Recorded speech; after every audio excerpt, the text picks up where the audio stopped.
सो बच्चों ये रहा पार्ट 2 आपका। फटाफट हम ये आंसर भी आपको बता देते हैं। अच्छा वहाँ पे एक गलती हो गई थी सवाल नंबर 18 में। जस्ट मोमेंट, हम एक बार देख लें 18 सवाल क्या कहता है। बच्चों ने कमेंट किया तो हमें पता चला, जल्दी में असल में कुछ भी हो जाता है, कुछ पता नहीं चलता कहाँ गलती हो जाए। Okay, hold on. ये रहा सवाल number 18। Genetic material in the living organism consist of the DNA RNA, दोनों होते हैं, नो डाउट, कोई वही नहीं। Thank you for your comment बच्चों, कि आपने याद दिला दिया। ओके, सो ये आंसर आप करेक्ट कर लेना। नाउ क्वेश्चन नंबर 55 पे हमें जाना है। Okay, and thank you for your overwhelming response. इतना ज़बरदस्त जो आप रेस्पॉन्स देते हैं, इससे हमें हौसला मिलता है। और डेफिनेटली अगर आप इस वीडियो को शेयर, लाइक और सब्सक्राइब करेंगे चैनल को, हमारे सिर्फ 5% व्यूअर्स ही सब्सक्राइब करते हैं, बाकी 95 विजिटर होते हैं। तो कोशिश करिए 95 में से एक बड़ा चंक अगर हमें मिल जाए तो ये चैनल बहुत आगे जाएगा। और फिर जो उस केस में आपको बहुत ही अच्छे वीडियोस हंड्रेड्स की तादाद में हर महीने मिला करेंगे। यानी कि अभी आप मांगते हो 4 वीडियो, हम देते हैं 1 वीडियो मुश्किल से, क्योंकि वक्त नहीं होता। फिर हमारे पास अच्छे टीचर्स की जब टीम आ जाएगी तो then we will manage better. ठीक है, और बहुत ही क्वालिटी वीडियो आपको मिलेंगे। 55 नंबर सवाल देखिए, ये रहा। The value of Cp upon Cv for a mono atomic gas will be. तो ये होता है आपका gamma for mono atomic gases. अगर हम बात करें गामा की तो 1.67 होगा। ऑप्शन बी आपका करेक्ट हो जाएगा। नेक्स्ट कहता है electric field inside uniformly charge solid sphere of radius R where capital R is greater than small R and uniform volume charge density P will be how much. तो ये कितना होगा भाई। इस सवाल में पूछा गया है चार्ज डेंसिटी, लेकिन यहाँ पे इलेक्ट्रिक फील्ड पूछा जाना चाहिए था। और इलेक्ट्रिक फील्ड आपका होता है E is equal to P into R upon 3 epsilon 0। ठीक है, और यहाँ पे P is equal to how much, P is equal to Q upon 4/3 pi R cube, ये होता है। ठीक है, तो इलेक्ट्रिक फील्ड अगर पूछता तो आपका आंसर क्या होता है, PR/3 एप्सिलॉन 0, यानी कि ऑप्शन बी बनता। बट ये सवाल जो है डिफेक्टिव है। ठीक है, और इसलिए इसको डिलीट करना चाहिए, सबको इसके मार्क्स मिलने चाहिए। नेक्स्ट क्वेश्चन देखेंगे, question number 57। With reference of temperature the resistivity of metal क्या होता है, इंक्रीज होती है या डिक्रीज होती है। तो ये इंक्रीज होगी आपकी, ऑप्शन ए करेक्ट हो जाएगा। नेक्स्ट क्वेश्चन देखेंगे 58। If both area and distance between the plates of a parallel plate capacitor is double then the ratio of new capacitance and old capacitance will be. कितना हो जाएगा ratio. देखिए यहाँ पे formula होता है आपका C is equal to epsilon 0 A into D. अब अगर ये चीज़ आप डबल कर दोगे तो जाहिर सी बात है कि नया जो कैपेसिटेंस हो जाएगा, ये अगर पुराना ये था तो नया हो जाएगा C2। और इस केस में एप्सिलॉन 0 तो एज इट इज रहेगा, यहाँ पे A की जगह 2A हो जाएगा, क्योंकि एरिया डबल हो चुका है, डिस्टेंस भी डबल हो गई है। तो 2 ज़ा 4, तो नया और पुराने का रेशियो क्या 1 और 4 होगा। तो इसने रेशियो पूछा क्या है, न्यू और पुराना, न्यू एंड ओल्ड का, तो 4:1 हो जाएगा। Okay, next 59। Susceptibility of diatomic substance is. तो ये होती है small and negative, option D is correct. Next question देखेंगे आप, कॉइल है यहाँ पे, ये भी न्यूमेरिकल है आपका, तो इसको सीधे आंसर कर देते हैं। इसका ऑप्शन आ जाएगा आपका सी सही। नेक्स्ट क्वेश्चन देखेंगे, question number 61। In A resistive AC circuit voltage is ahead of current in phase by. तो ये होगा आपका π/2। नेक्स्ट देखेंगे 62। इन आरसी सर्किट, चलो इसको भी फटाफट आंसर करते हैं, बाकी डिटेल में अगले वीडियो में आपको बता देंगे। 62 का बनेगा यहाँ पे D 5RC। Next 63। Infrared waves has a frequency smaller than. Infrared की फ्रीक्वेंसी तो विजिबल वेव्स से सही ऑप्शन होगा, चूंकि इसकी जो वेवलेंथ होती है वो ज़्यादा होती है, वेवलेंथ ज़्यादा होती है तो फिर फ्रीक्वेंसी घट जाएगी। ओके, और एनर्जी भी इसकी कम होती है चूंकि वेवलेंथ ज़्यादा होती है। Next question, question number 64। Just moment, my God.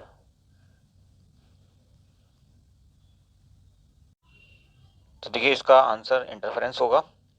Next question देखेंगे 65। लाइट ऑफ वेवलेंथ इतने is incident normally on a slit of width इतने the linear width of central maxima on screen kept at 3 metre away will be. तो इसका answer आपका बनेगा 1.2 mm। Next question देखेंगे आप 66। Reverse transcription work on. तो reverse transcription RNA as a template to form DNA, yes. Next question 67. The DNA extracted from an organism is cut into small pieces with the help of, किस चीज़ से हम cut करते हैं इसको, तो ये होता है आपका restriction enzyme. Next is 68, which of the following statement is false, इनमें से कौन सा स्टेटमेंट गलत है? तो ये स्टेटमेंट 4 देखिए, object of DNA sequencing is to amplify DNA. Now question number 69, the ratio of absorption at इतने टू एब्जॉर्ब एट इतने nm is commonly use to assess, क्या एसेस करते हैं हम इससे, इसकी मदद से? तो देखिए purity of DNA and RNA with respect to protein, तो option C is right. Next question देखेंगे 70 number, which of these dyes could you use to visualise DNA run on एरो एगारोज जेल, तो इसका आंसर बनेगा ethidium bromide, option B. Next 71, the colourless X gal is converted to blue pigment by, तो ये बनेगा आपका इसका option B, beta galactosidase. 72, DNA polymerase does not, क्या नहीं करता ये? तो ये नहीं करता भाई, सिंथेसाइज करता है DNA, daughter strands are form in the direction 5-3, तो 5-3 में एक डॉटर स्ट्रैंड्स बनाता है, तो इसका मतलब 3-5 में नहीं बनाता होगा, तो ऑप्शन सी इस ढंग से आपका आंसर बनेगा। डज नॉट किया ना इसने, पूछा है इसने, ओके, बाकी सब तो ठीक है इस हिसाब से। तो ये नहीं करता, 3-5 में ये डॉटर स्टैंड्स नहीं बनाता, क्लियर, 5-3 में बनाता है, तो यही होना चाहिए होपफुली। देखते हैं इसका, अगर कुछ लगता है आपको कहीं डाउटफुल है तो आप कमेंट जरूर कर देना। 73, ट्रांसफॉर्मेशन मीन्स, क्या होता है ट्रांसफॉर्मेशन का मतलब? तो acquiring DNA by bacteria from its environment. And now question number 74, BCG vaccine is used against tuberculosis, TB, TB के अगेंस्ट इस वैक्सीन का इस्तेमाल किया जाता है। Now question number 75, the Covishield vaccine against covid is viral vector based है ये, बाकी वैक्सीन का भी देख लेना, अगर गोइंग फॉरवर्ड कोई एग्जाम आप देने जा रहे हैं तो इस पे एक दो सवाल इस तरह का आएगा। 76, pathogen that is related to cervical cancer is, तो human papilloma virus, option D. Then 77, killing inhibition और removal of micro organism that may cause disease is known as, यहाँ पे थोड़ा सा सवाल मिटा हुआ है तो हमने पढ़ के बता दिया आपको, ठीक है। तो यहाँ पे इसको हम कहते हैं डिसइंफेक्शन।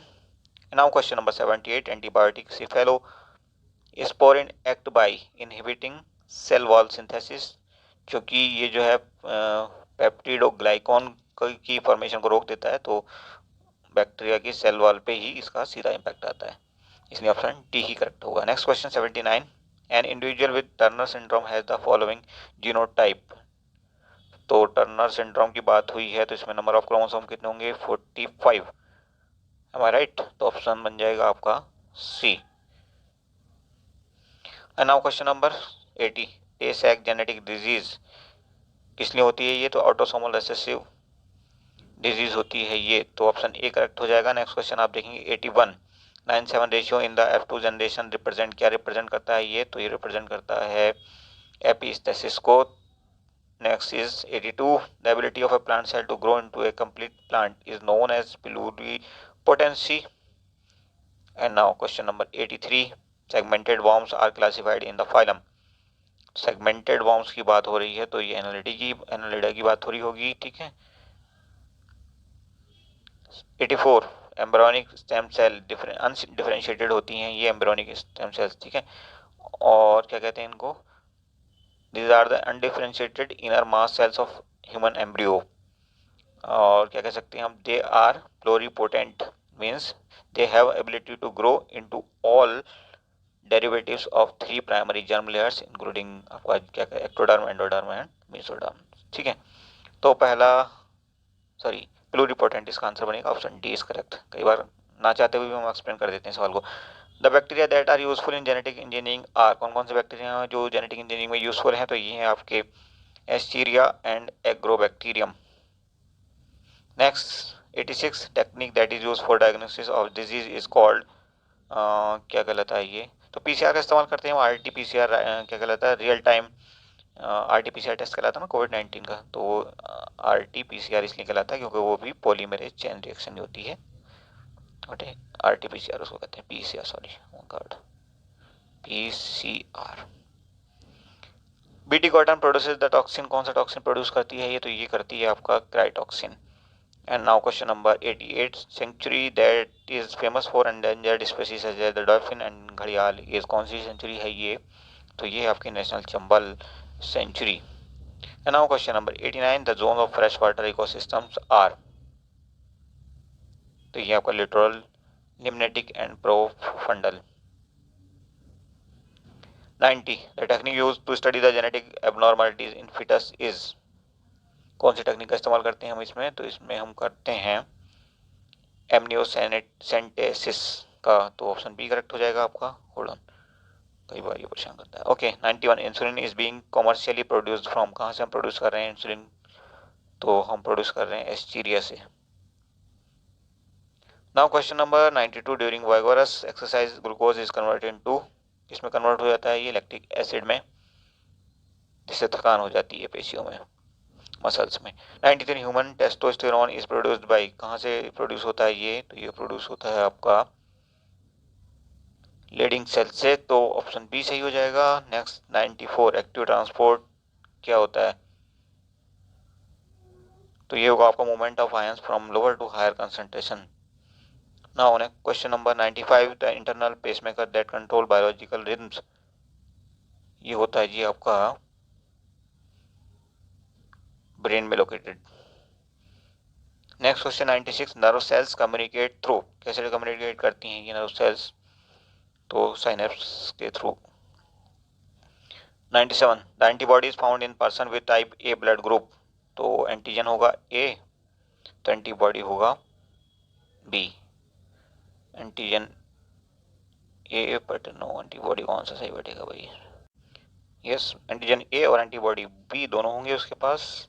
तो सी ऑप्शन सही होगा. Next, AIDS patient develop secondary infections due to decrease in immunity. Immunity खत्म हो जाती है इनकी. 99 कहता है pathogen that is responsible for microcephaly. कौन सा पैथोजन है ये? तो ये होता है आपका Zika virus. Option D is correct. Recently इसके केसेस काफ़ी देखे गए. 100, सेक्सुअली ट्रांसमिटेड डिजीज आर. कौन कौन सी सेक्सुअली ट्रांसमिटेड डिजीज का ग्रुप है? तो ये है gonorrhoea, cervical cancer and HIV. तो ऑप्शन ए इज करेक्ट.